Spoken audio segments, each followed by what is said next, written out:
Hello, my friends. Mrs. Surratt back again to talk to you now about what happened after World War I. So we talked about the causes leading up. We talked about the alliance system and how that created problems. We talked about nationalism and imperialism and how those two contributed to tensions between countries. And we also talked about building up the military. So what happens after World War I? Again, remember, the largest war anyone has ever seen. So what is going to happen as a result? Come on, there we go. Now, something to point out about World War I is that it was known as a total war. Everybody had some kind of role in the victory, whether it was the soldier and the sailor who were fighting, the doctor and the nurse caring for the wounded, the teacher training children to become good citizens. So everyone's involved in this war effort. So now the question becomes, what happens next? The armistice was signed, as I said before, on November 11th, and you'll see they point out the 11th hour of the 11th day of the 11th month. So that was considered very significant. And World War I ends. The soldiers and nurses and sailors get to come home. You can see everyone is celebrating and happy about what has happened here. Well, now there's got to be something to fix what happened between the different countries. And Woodrow Wilson comes in and he says, I think I've got an idea. I've got 14 points I'd like for you to consider. And Wilson really wants to find a way to keep this from happening again. He wants this to be the last war. And he's not alone, by the way. Everybody wants this to be the last war.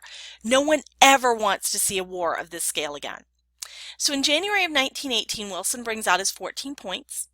And I'm not going to go through them all, but the first 5 were ways to kind of avoid war. So no more secret treaties. If you're going to have an alliance, we need to know who it's with.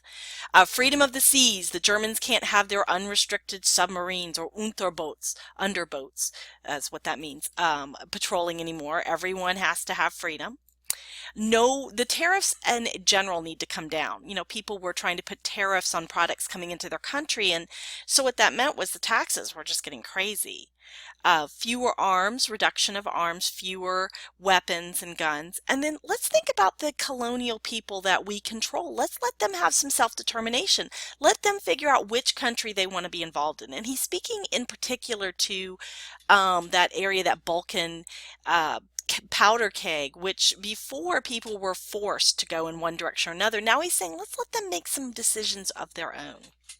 Now the next 8 points go on to talk about national boundaries, who should go where, what should belong to whom, but the 14th point that he's really proud of is the League of Nations, the idea of an international peacekeeping organization. If we're all talking to each other, if we're all working together, then there won't be these fights any longer. Well, the end result for the 14 points is Wilson is really hoping for an organization to peacefully negotiate these solutions to stop world conflicts, but the other 3 nations are not happy with Wilson's plan. And when I say the other 3 nations, I mean the rest of the Triple Entente, Russia, France, and Great Britain. They're mad, and they're mostly mad at Germany. Now, it's kind of ironic here that they want to punish Germany, even though technically you really think they should be punishing Austria-Hungary, because Austria-Hungary kind of started the fight by attacking Serbia back and then getting Russia and everybody brought in. But because of Germany's unrestricted warfare, and they really sort of took the lead throughout the fight, and they kind of kept the focus on them. So now these countries want to punish Germany and say, no more, you are not starting another fight like this again. And Wilson ends up really giving up most of his points just so he can keep his League of Nations, because he believes that if we're always talking to each other, then we won't be fighting again. So the Treaty of Versailles, once again, yet another Versailles Treaty. So that's why I always tell you, make sure you know the years. The Treaty of Versailles in 1898 belonged to the Spanish-American War. The Treaty of Versailles in 1918 is the end of World War I. So always be kind of aware of your dates. Actually, it was 1919, excuse me. This was signed 5 years to the day of the assassination of the Archduke. So kind of put a final end to everything. And Britain and France, they're mad. They're like, look, you know, that's 14. Those are nice, but we're mad at Germany. We want Germany to pay. So they decide to redraw the map of Europe, and they take a lot from the Triple Alliance members. And this is that map I showed you before World War One. You can see Austria-Hungary here, Germany. Austria-Hungary is a major country. You see Serbia, but you don't see a whole lot of differentiation. After World War One, Poland is taken out of Germany. Czechoslovakia comes out of Germany and Austria-Hungary. You have Austria and Hungary are separated into these itty-bitty little countries. Romania gets a lot of land out of this because they helped a lot in the war. This whole area becomes known as Yugoslavia because of one of the groups known as the Slavs. So it kind of, it's interesting. They just lump them back together. It's like instead of being controlled in small groups, now you're being controlled in one group. But it's no longer Austria-Hungary, so it's not so bad, right? So it kind of doesn't really address this issue.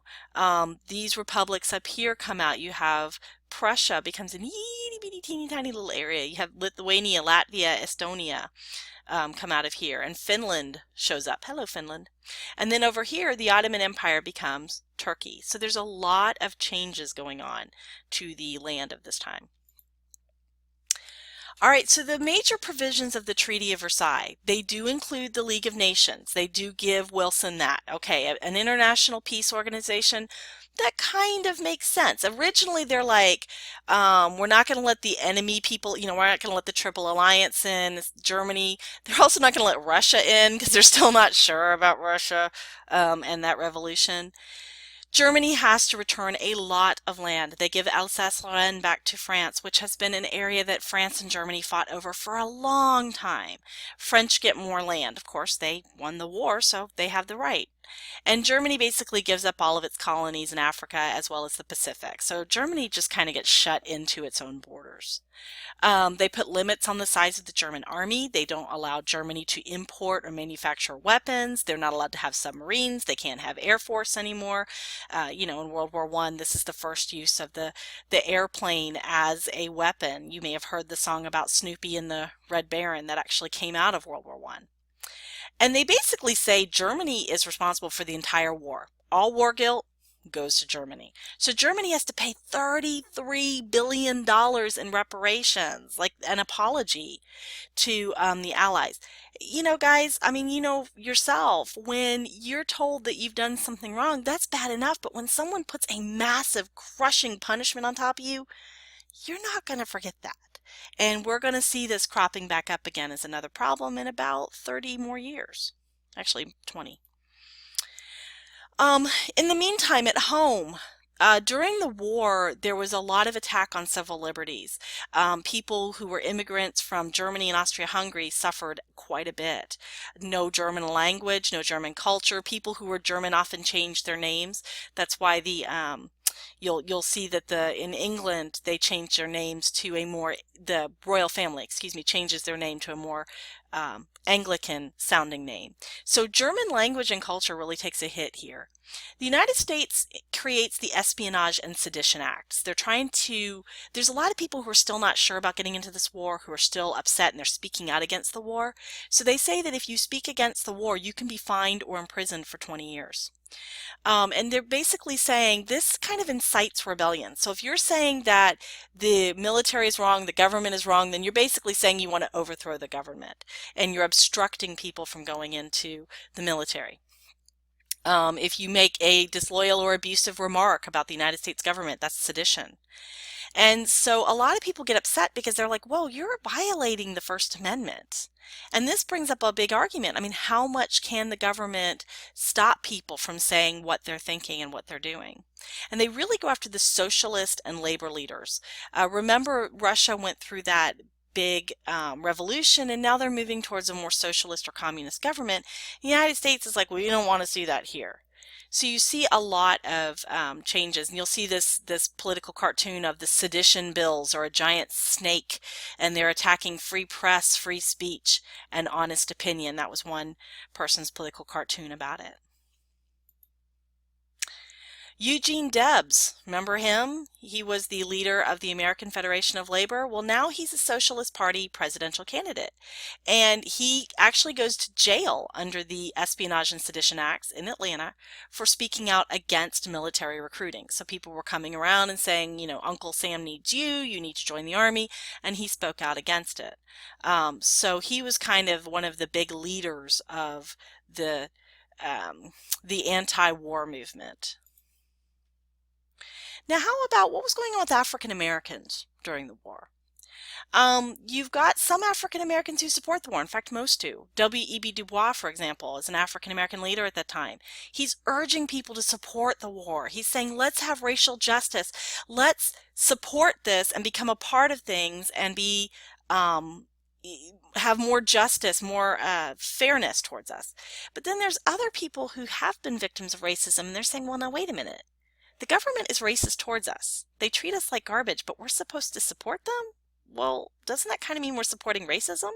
So there was big conflict within the African American community regarding World War I, but most did support the war, and many went to war and fought for the United States. In the meantime, starting about 1916, we start to see another Great Migration. Now remember, back in Unit 1, we talked about the Great Migration being the Puritans moving from England to the United States, and that was in the 1600s. Now we're talking about the Great Migration in the 1900s. Be careful of your dates. And so you see a lot of Southern blacks moving up to the north. They're trying to escape racial discrimination. Jim Crow laws have taken over from the black codes. They've gotten much worse. You know, if you want to vote, you have to be able to read something ridiculous, or you pay extra taxes basically for being black. There's not a lot of job opportunities in the South. So they're moving up to the north. And they're getting kind of angry. I mean, they fight in World War I, and they're still not being treated equally. They're often given the worst jobs or the most dangerous jobs in the war. And of course, new immigrants coming in to the North is intensifying racial tensions because they're losing jobs. African Americans are losing jobs to immigrants. So this is becoming more of an issue, and it's going to start getting kind of more vocal. You'll see the Great Migration here in 1916 to 1930. You see a lot of exodusters leaving Kansas and Oklahoma going out to California. You also see growing African American populations in the Northeast and Midwest. So you'll see not so much up here, but they're leaving the South and they're going looking for jobs, looking for opportunities, looking for more equality. So World War I had a major effect all across the world. And in the United States, it had a lot of effect on racial tensions, on American civil liberties, and we're going to see this continue to be an issue that comes up over and over again. All right, my friends, I will talk to you about the Roaring Twenties in later content.